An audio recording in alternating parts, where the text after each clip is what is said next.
Hey fam, welcome to Stronger Together, Closer to God podcast. This is Minister Vernon. On today's episode, we will look at the areas Paul warns people against getting involved in love. When we focus only on the negative, it can eat away at our love and prevent us from seeing God's cause and purpose for that relationship. From friends to lovers, to kisses and cuddles, we are doing it God's way. This is Stronger Together, Closer to God.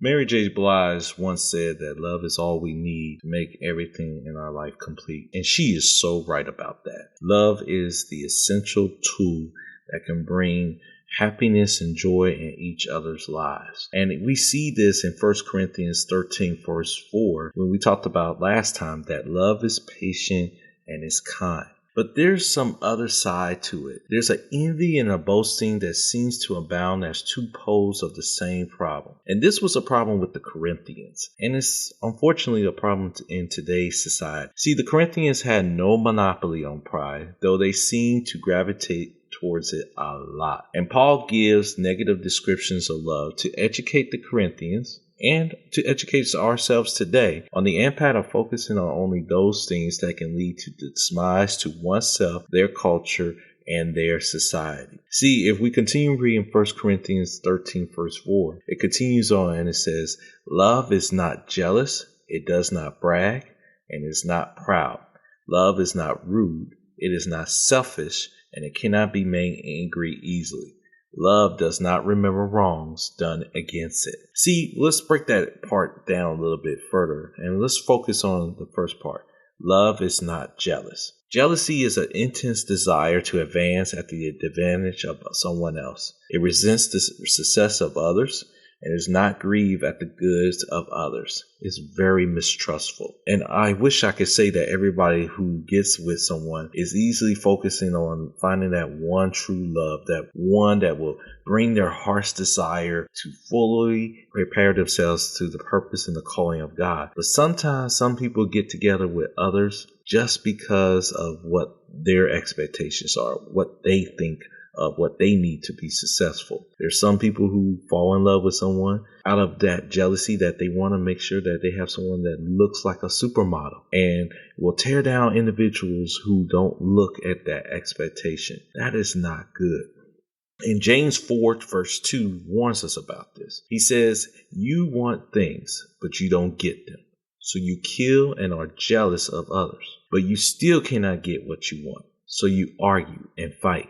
You don't get what you want because you don't ask God." See, a lot of times when we in these moments of jealousy, instead of seeking God's wisdom and guidance on how to achieve the things that God has our desires for, we tend to take it out on others and we tend to be jealous of those things. It could be as simple as not having enough money. It could be as crazy as it sounds. Some people get jealous of other people's relationships because they see how lovey-dovey they are in comparison to theirs, or even the opportunities that they get to go and do that they may not get to do in this season of their time. We need to seek God's wisdom. We need to seek God's guidance to help us to overcome that jealousy.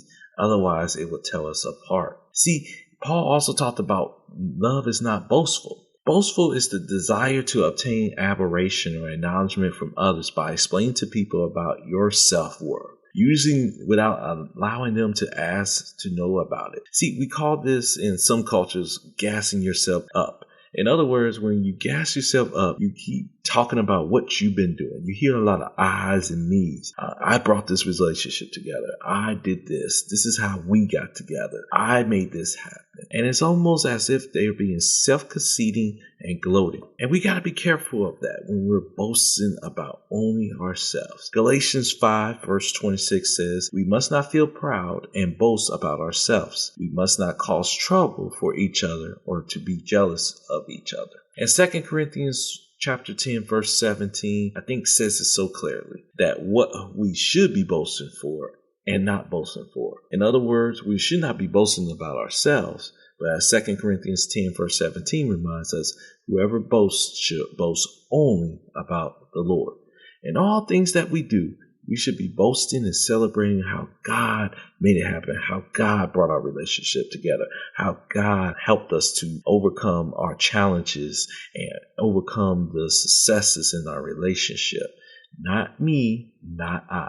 See, love is not proud and it's not easily angered. It's not self-admiration that leads a person to consider themselves better than others. And it's not failure to show respect and honor to others. See, when you're not proud and you're easily angered, you're annoyed, you're provoked, you're crude, and you're rough. And a lot of times, the life and death of your words will cause challenges in the relationship of the person you love. See, Proverbs 16 verse 18 says, pride is the first step towards destruction. Proud thoughts will lead you to defeat. And a lot of times we see this in a lot of couples that kind of come back and they say, why did my relationship did not work? And when we get into the root cause of some of those issues, or the limbs as we call it sometimes, pride comes into that one little area of it, and then realize that every little thing that they were doing wasn't even lifting their potential mate or spouse up, but it was bringing them down. That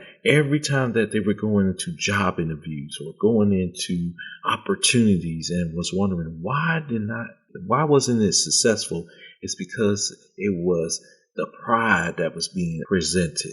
And as it says right there in Proverbs 16:18, it led to destruction and it led to the defeat of the calling and purpose that God had for them. See, love does not remember wrong. This is one of those things that a lot of times in our relationships, we like to pull out of our hat or pull out of our bag some of the past hurt and the past pain and the past things that have caused issues and troubles for us. And refusal to forgive someone who is doing wrong, it's hard to do, but it must be necessary. Because when you carry and you bring back those things, you haven't really forgiven that individual. And what you're doing in essence is you're causing as if ankles to be shackled down to the past. And it only drags you from moving forward to the calling and the purpose that God has provided for you. See, when you remember wrong, it never seeks to hurt others, often neglects for its own sake. See, Proverbs 17 verse 9 reminds us, forgive someone and you will be strengthened in your friendship. Keep reminding them and you will destroy it. In other words, if you do not take the time to forgive that potential mate, forgive that potential spouse, forgive even exes that have hurt and caused pain in your life, you bring those baggages, and those baggages become shackles, and those shackles begin to drag you and hold you back from the full destiny and the purpose of the relationship that you're trying to get into and be involved with. And so that's why it's critically important that you must take the time to not remember all those wrongs, but learn from them and seek God's wisdom on how to help you grow stronger from them. What are some lessons that you can learn? Are there some red flags that you can look out for as you're dating and courting, or even in the relationship that you're in? And if those situations and those experiences come up from time to time, is there individuals, coaches, counselors that can help you to overcome them so that you're not always looking for those wrongs in others, but to see the good in the individual that you're being called? See, all these things that we talked about when it comes to jealousy, boastfulness, pride, and remembering the wrong, there's a root cause of it. Those are just limbs to the trees. But the root cause of all of this is selfishness. See, if anger rests in the bosom of our heart, then it can open the door to revenge, hurting and destroying the lives of others through assumptions, lies, and conceit. And we have to get to the root cause of the selfishness and seek God's wisdom on how to overcome that. See, Matthew 6 verse 23 says, but if you look at people in a selfish way, you will be full of darkness. And if only light you have is really darkness, you have the worst kind of darkness. And 1 Corinthians 10 verse 24 tells us, don't be concerned for your own good, but for the good of others. And this is emphasized in Philippians 2 verse 4. Don't look out only for your own interests, but take in the interests of others. See, love is patient and love is kind. And love is also forgiving. Galatians 5 verse 22 to 23 says, but the fruit of the Spirit is love, joy, peace, patience, kindness, goodness, faithfulness, gentleness, self-control. Against such things there is no law. And the beautiful thing about love is that it will cover a multitude of sins. So in conclusion, love provides both stability and consistency for life to thrive. Rather than being focused on oneself, love focuses on others. We need guidance from God on how to overcome jealousy, boastfulness, pride, anger, and speaking wrongs. It is wise to seek wisdom about the characteristics of these areas and apply it to overcoming our selfishness. Let God show us how to overcome them before they overcome us by getting to the root of the problem. Thank you for listening to Stronger Together, Closer to God podcast. Please continue to follow us every week. Mondays are the days that are our motivational Mondays. This is when the podcast comes out at around 7 o'clock a.m. Eastern time. So just stay tuned and just listen to more messages that we will be presenting to you. In addition, we do Bible studies every Tuesdays around 7:35 p.m. You can find us live on Facebook, live on Twitter, and live on YouTube. Just look for Stronger Together, Closer to God. And if you want to learn more about our ministry, or even you want to sign up for some upcoming classes that we're offering right now, please feel free to go to s2c2gministry.com or also connect with us at lovesandlovies.com. That's LOVESANDLOVIES.com.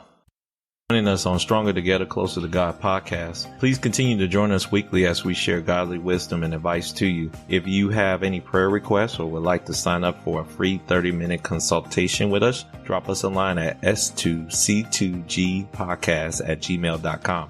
And if you like what you're hearing, feel free to partner with us by clicking on the Partners tab on the website. The more you give, the more we can spread the word and help us to reach our vision of bringing 1 million married couples stronger together, closer to God. Feel free to check us out on our website at s2c2gministry.com. Until next time, peace and blessings to all of you.